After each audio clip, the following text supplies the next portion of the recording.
जय हिंद साथियों, स्वागत है आपका अपने यूट्यूब चैनल अमन प्राज जी के जी पर। जैसा कि दोस्तों आज 9 सितंबर और 9 सितंबर को दोस्तों आपका फर्स्ट शिफ्ट का आरआरसी ग्रुप डी का जो एग्जाम था आपका खत्म हो गया है। तो आज की इस वीडियो में 9 सितंबर फर्स्ट शिफ्ट में पूछे गए जीके, साइंस और करंट अफेयर्स के अधिकतम रियल प्रश्न मिल गए। तो उन सभी प्रश्नों को देखने का प्रयास करेंगे किस लेवल के प्रश्न आज इस शिफ्ट में पूछे गए हैं।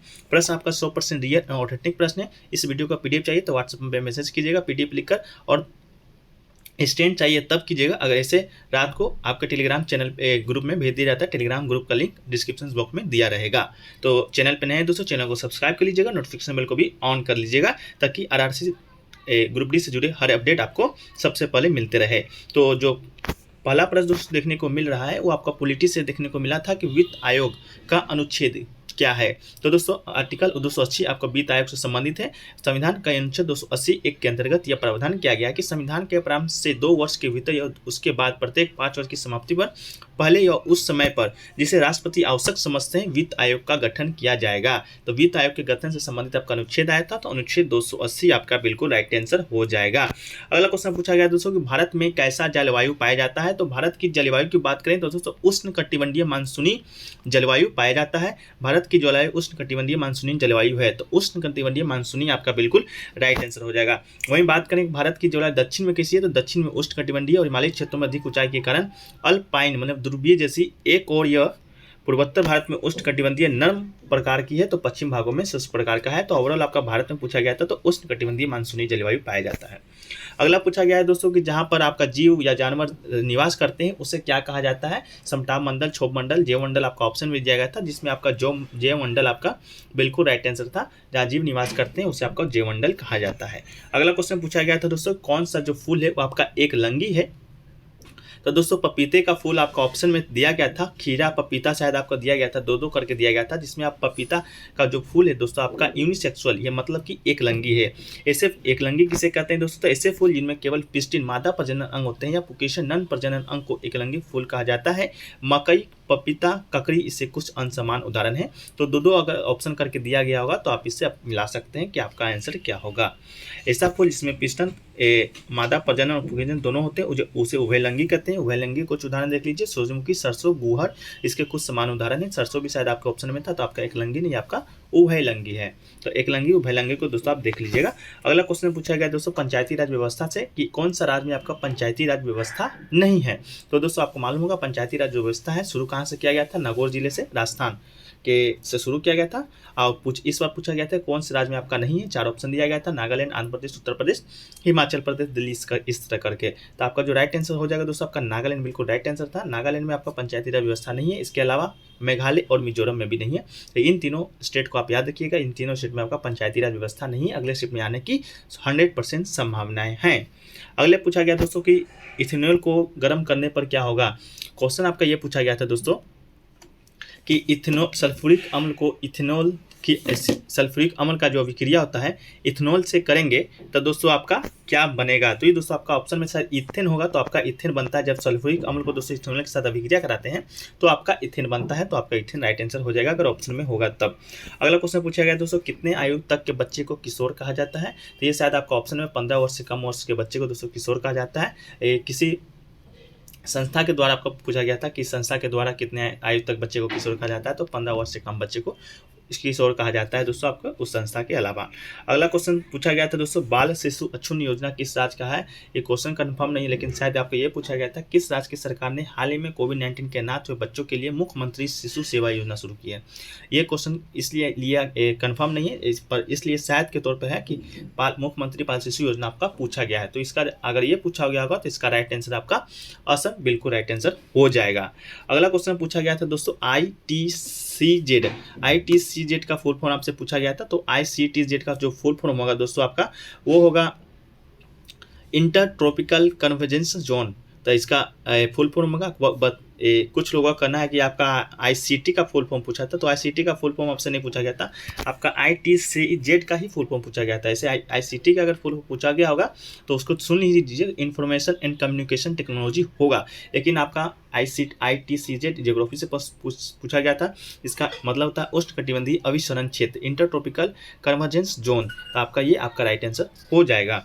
अगला क्वेश्चन पूछा गया था दोस्तों कि सीआरआर को कौन स्थगित कर सकता है या कौन क्या कर सकता है, इस तरह का प्रश्न आया था, जिसमें आपका ऑप्शन था वित्त आयोग आरबीआई। तो इसका जो राइट आंसर हो जाएगा दोस्तों आपका आरबीआई बिल्कुल राइट आंसर हो जाएगा। सीआरआर का जिसका मतलब होता है दोस्तों कैश रिजर्व रेशियो, बैंक के कुल डिपॉजिट का प्रतिशत होता है जिसे लिक्विड कैश के रूप में बनाए रखने की आवश्यकता होती है। ये आरबीआई की आवश्यकता है और आरबीआई के साथ कैश रिजर्व रखा जाता है। तो आरबीआई बिल्कुल आपका राइट आंसर था। अगला क्वेश्चन दोस्तों खाद्य संरक्षण अधिनियम, आपका कुछ प्रश्न आया था। खाद्य संरक्षण अधिनियम 1984 या 2012 2022, प्रश्न आपका क्लियर नहीं है। प्रश्न आपके पास अगर क्लियर है तो आप कमेंट सेक्शन में बताइएगा। अगला क्वेश्चन पूछा गया था दोस्तों कि अमृत महोत्सव किस तारीख से मनाया जा रहा था। एग्जैक्ट आपका डेट पूछा गया था। तो अमृत महोत्सव में जो कि दोस्तों आपका 12 मार्च 2021 से शुरू हुआ था, जो कि 15 अगस्त 2022 तक आपका चला था। तो 12 मार्च 2021 आपका बिल्कुल एग्जैक्ट डेट पूछा था, तो आपका राइट आंसर हो जाएगा। अगला क्वेश्चन पूछा गया था दोस्तों आपका कि कोको बोराक जो भाषा है किस राज्य में बोली जाती है। ये दोस्तों आपका क्वेश्चन बहुत बार पूछा गया है, फर्स्ट पेज में भी, सेकंड पेज में भी और थर्ड पेज में भी आपका पूछ दिया गया है। तो कोको बोराक भाषा की बात करें दोस्तों तो ये आपका त्रिपुरी भाषा, भारत के त्रिपुरा राज्य के त्रिपुरी समुदाय बांग्लादेश के कुछ पड़ोसी क्षेत्र में बोली जाने वाली भाषा है। तो बांग्लादेश से हम लोग का मतलब नहीं है, हम लोग का मतलब है आपका त्रिपुरा से, जो कि भारत का एक राज्य है, वहाँ पर कोको बोराक भाषा बोली जाती है। अगला क्वेश्चन पूछा गया दोस्तों पद्मश्री अवार्ड विज्ञान के क्षेत्र में किसे दिया गया है। तो दोस्तों पद्मश्री जो विज्ञान के क्षेत्र में दिया गया है, सम्मान पाने वाली सूची में विज्ञान इंजीनियरिंग के क्षेत्र में इसका जो पहला नाम आता है आपका कर्नाटक के सुबन्ना अयप्पन को आता है। तो सुबन्ना अयप्पन आपका राइट आंसर होगा अगर आपको ऑप्शन में दिया गया होगा। Subbanna crop and environmental science division के बोर्ड ऑफ स्ट्रेटेजी और इंटरनेशनल राइस रिसर्च इंस्टीट्यूट के सदस्य भी रहे हैं। सुबन्ना देश के कई वैज्ञानिक संस्थान में काम कर चुके हैं, उन्हें राष्ट्रीय और अंतर्राष्ट्रीय सम्मान भी मिल चुका है। अगर आपका ऑप्शन में होगा तो आपका यही बिल्कुल राइट आंसर होगा, क्योंकि दोस्तों पद्मश्री पुरस्कार जो बहुत लोगों को दिया जाता है, लेकिन आपका ऑप्शन के अनुसार इसको सही करना होता है। अगला क्वेश्चन पूछा गया तो किसकी संयोजकता 4 होती है। तो दोस्तों कार्बन की जो संयोजकता आपका 4 होता है, तो कार्बन आपका शायद ऑप्शन में था, तो सही आंसर आपका हो जाएगा। अगला क्वेश्चन पूछा गया दोस्तों आवर्त सारणी में बाएं से दाएं जाने पर उसका धात्विक गुण क्या होगा। तो दोस्तों जब आवर्त सारणी में बाएं से दाएं जाते हैं तो उसका जो धात्विक गुण है दोस्तों आपका घट जाएगा। अगला क्वेश्चन पूछा गया दोस्तों कि फोकस और पोल के बीच की वस्तु अगर कोई प्रतिबिंब वस्तु रखा गया है तो उसका प्रतिबिंब कैसा बनेगा। तो इसका जो राइट आंसर दोस्तों आपका आभासी और सीधा बिल्कुल राइट आंसर था। फोकस या पोल के बीच पूछा गया था, या आपका ध्रुव या पोल के बीच, तो आपका फोकस या ध्रुव के बीच, तो आपका जो राइट आंसर है आपका आभासी और सीधा बिल्कुल राइट आंसर है। अगला क्वेश्चन पूछा गया दोस्तों कि चुंबकीय इलेक्ट्रॉन किस दिशा में आपका संबंधित है। इस तरह से प्रश्न आपका दिया गया था, south north, north south, east west, इस प्रकार का प्रश्न आपका दिया गया था। चुंबक के भीतर चुंबकीय क्षेत्र रेखाओं की दिशा उसकी दक्षिण ध्रुव से उत्तर ध्रुव की होती है। तो सोर्स से नॉर्थ आपका बिल्कुल राइट आंसर हो जाएगा। अगला क्वेश्चन दोस्तों परिनिलिका में इलेक्ट्रॉन से संबंधित भी आपका प्रश्न आया था, प्रश्न क्लियर नहीं है। अगर प्रश्न आपके पास है तो कमेंट सेक्शन में बताने का प्रयास कीजिएगा। अगला क्वेश्चन पूछा गया था कौन सा गैस पानी में घुल जाता है। तो दोस्तों पानी में घुलनशील 2 गैस है आपका ऑक्सीजन और कार्बन डाइऑक्साइड। तो ऑक्सीजन आपका बिल्कुल राइट आंसर शायद ऑप्शन में दिया गया था। क्लोरीन की मदद से ऑक्सीजन जो गैस आपका पानी में घुल जाता है। अगला क्वेश्चन दिया था जो पेड़ पौधे का अंतिम उत्पाद क्या होता है। तो प्रकाश संश्लेषण का अंतिम जो उत्पाद होता है दोस्तों कार्बोहाइड्रेट होता है। बहुत लोगों का कहना है ऑक्सीजन और ग्लूकोज शायद सही आंसर था, तो ऑक्सीजन ग्लूकोज होगा तो सही है। ऐसे जो प्रकाश संश्लेषण का अंतिम उत्पाद होता है आपका कार्बोहाइड्रेट होता है। अगला क्वेश्चन था कि मांग किस पर निर्भर करता है। तो दोस्तों आपका इस प्रकार का ऑप्शन आया था इकोनॉमिक्स से। तो मांग वक्र केवल एक उपभोक्ता के लिए भी देखा जा सकता है, इसकी उपयोगिता पर आधारित है, यानी वो संतुष्ट जो किसी उपभोक्ता को किसी माल या सेवा के उपभोग से मिलती है। उदाहरण के लिए यदि किसी व्यक्ति को भूख लगी हो तो उसे रोटियां खाने से संतुष्टि मिलती है। ये आपका मांग का अर्थ है। अगर ऑप्शन क्या आया था ये आप कमेंट सेक्शन में बताइएगा। अगला क्वेश्चन आया था दोस्तों कार्बोहाइड्रेट, वसा और प्रोटीन का पाचन किस अंग में होता है। तो दोस्तों कार्बोहाइड्रेट, वसा और प्रोटीन के पाचन की बात करें तो इसका जो राइट आंसर है आपका छोटी आंत दिया गया था, वही आपका बिल्कुल राइट आंसर है। छोटी आंत वह हिस्सा है जिससे जहाँ कार्बोहाइड्रेट, वसा और प्रोटीन का पाचन होता है। तो छोटी आंत आपका बिल्कुल राइट आंसर हो जाएगा। अगला क्वेश्चन दोस्तों शायद पूछा गया था कि 2021 में तंबाकू पैकेजिंग कब से शुरू किया जाएगा। इस प्रकार का ऑप्शन था, ऑप्शन मुझे मिल नहीं पाया है, ना इसका आंसर भी मिल पाया है। अगला क्वेश्चन था दोस्तों कि आपका गौतम बुद्ध को ज्ञान की प्राप्ति कहाँ हुआ था। तो गौतम बुद्ध को मालूम है दोस्तों जो बौद्ध धर्म के संस्थापक है, उसे ज्ञान की प्राप्ति कहाँ हुआ था, बोध गया निरंजन नदी के किनारे हुआ था। अगर आपका ऑप्शन आया होगा आंसर ऐसे प्रश्न आया होगा तो आपका बोध गया बिहार आपका राइट आंसर हो जाएगा।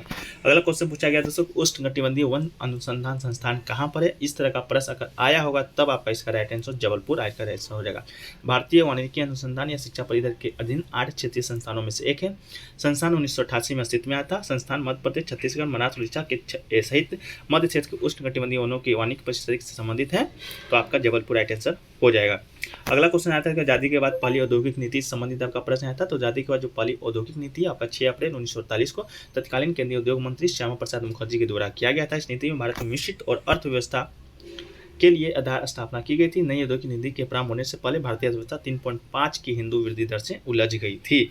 अगला क्वेश्चन पूछा गया था ब्लीचिंग पाउडर का उपयोग किसमें होता है। आपका इस तरह का प्रश्न आया था जिसमें ऑप्शन ही कुछ अलग टाइप का था, पहले की तरह नहीं जो पूछा गया था। अगला क्वेश्चन था दोस्तों की ओडिशा सीनियर पुरुष हॉकी टीम का मेजबानी कौन सा राज्य आपका भारत कार्य करेगा। तो ओडिशा दोस्तों आपका सही आंसर हो जाएगा। अगर ऑप्शन में होगा तो सीनियर पुरुष हॉकी टीम बरहमी की हॉकी इंडिया सीनियर पुरुष राष्ट्रीय चैंपियनशिप में भाग लेने के लिए भोपाल की यात्रा करने के लिए पूरी तरह तैयार है। तो ओडिशा आपका सीनियर पुरुष हॉकी टीम की चैंपियनशिप की मेजबानी करेगा। इसके अलावा दोस्तों आपका आया था कि इसमें से कौन जैव घटक अजैव घटक है। तो दोस्तों आपका अजैव घटक आपका प्रश्न आया था, तो प्रकाश संश्लेषण आपका अजैव घटक आपका बिल्कुल राइट आंसर था। के बच्चों के द्वारा प्राप्त हुए हैं। अगर और भी प्रश्न मिलते हैं तो उसको कमेंट सेक्शन में पिन कर देंगे या पीटीएम उसको सम्मिलित कर देंगे। पीडीएफ आपको टेलीग्राम चैनल पर आपको भेज दिया जाता है पूरी शिफ्ट का। इसके अलावा आपको किस पार्टिकुलर शिफ्ट का चाहिए तो आप हमें व्हाट्सएप मैसेज कीजिएगा अपना नाम और का भी टाइम है और किस डेट का आपको पीडीएफ चाहिए। तो दोस्तों वीडियो कैसा लगा कमेंट सेक्शन में बताइएगा। अच्छा लगा तो वीडियो को लाइक कीजिएगा, दोस्तों में देख सकते शेयर कीजिएगा। चैनल पर नए चैनल को सब्सक्राइब कर लीजिए, नोटिफिकेशन बेल को भी ऑन कर लीजिएगा। मिलते हैं दोस्तों नेक्स्ट वीडियो में, जब तक के लिए जय हिंद जय भारत।